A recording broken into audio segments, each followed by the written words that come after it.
In our time for all ages this morning, we are going to tell the story of the 3 Questions by Leo Tolstoy.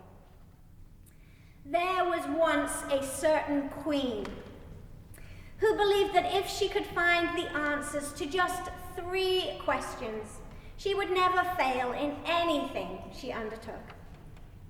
The 3 questions were: when is the right time to do something? Who are the most important people? And what is the right thing to do? Unable to answer these questions satisfactorily, she proclaimed throughout her kingdom that anyone who could answer these 3 questions would receive a great reward. Many people came to offer their advice. In answer to the first question, when is the best time to do something, a planner said, in order to know the best time, one must plan everything well in advance.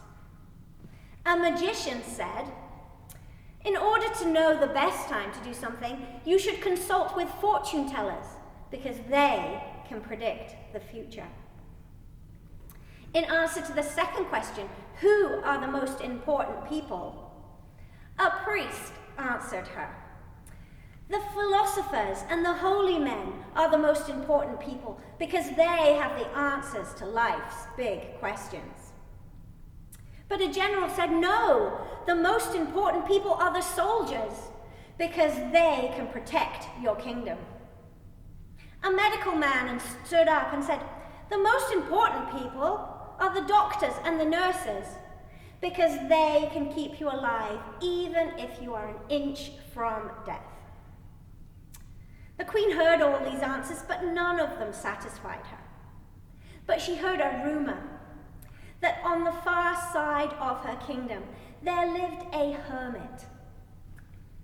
And this hermit was very wise. And so she decided, I will go and visit with this hermit and ask him my 3 questions. The way to the hermit's house was through a deep, dark forest, and she decided to take just one bodyguard with her for her protection. As they reached the edge of this forest, the queen could see the hermit's house in the distance. She asked her bodyguard to wait on the edge of the forest while she approached the hermit on her own. As she walked towards the hermit's hut, she saw him digging in his garden. She immediately went up and asked him the 3 questions. When is the best time to do something? Who are the most important people? And what is the right thing to do? Well, instead of answering her questions, the hermit just carried on digging. As she watched him dig, she realized that he was struggling with his digging. He was breathing heavily, he was sweating profusely, and worried that he might collapse at any moment, she offered to take over the digging for him while he rested under a tree. Maybe whilst he rested, he will come up with the answers to her 3 questions. And so the queen dug the hermit's garden.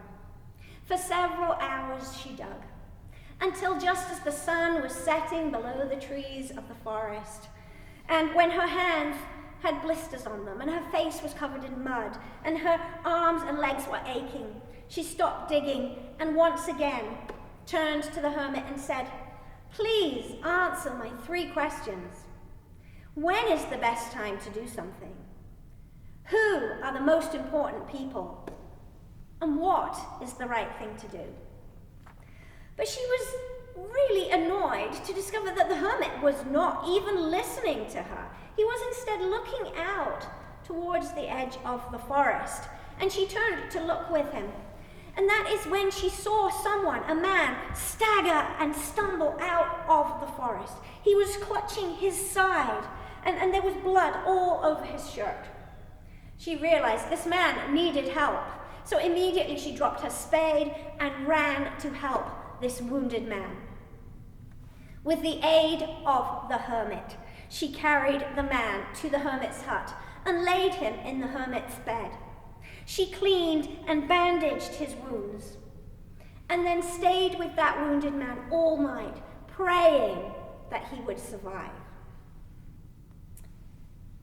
Early the next morning, the wounded man awoke, and immediately he grasped the queen's hands, and he said, "Please, please, forgive me." The queen was confused. What was there to forgive? The man insisted on sharing his story. Long, long ago, he had committed a crime, and for that crime, the queen had banished him from her kingdom. And ever since that day, the wounded man had harbored hatred in his heart for the queen and had plotted his revenge. Upon hearing that the queen had traveled through the great forest with just one bodyguard, he saw his chance to get vengeance on the queen, and taking a knife, he had gone to seek her out. The bodyguard had stopped him at the edge of the forest, and they had fought. The wounded man had overcome the bodyguard and killed him, but not before he himself had a wound in his side. The wounded man said, "I realize now that I was wrong to harbor such hatred for you, because I see that you are indeed a good and just queen." Seeing the anguish and the repentance on the wounded man's face, the queen immediately forgave him. But her mind full of questions and wonderings, she went outside to talk to the hermit once more and ask her 3 questions for a final time. "Hermit, please tell me the answer to these 3 questions. When is the best time to do something? Who are the most important people? And what is the right thing to do?" The hermit shook his head and he said, "My queen, you already know the answers to these questions. I have seen you act on them." For the second time that morning, the queen was again confused. Seeing her confusion, the hermit led her to the tree and sat down with her and explained. "When you came to see me yesterday, you saw that I was struggling with my digging, and so you helped me. But when you saw the wounded man come out from the forest, you stopped your digging and you went to help that wounded man. So I say to you that the best time to do something is now, because now is the only time we can ever do anything.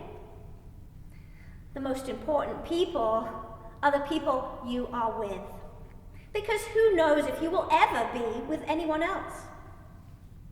And the right thing to do is to do good to the people you are with, because that is the only thing that truly matters in all the world, that we help one another."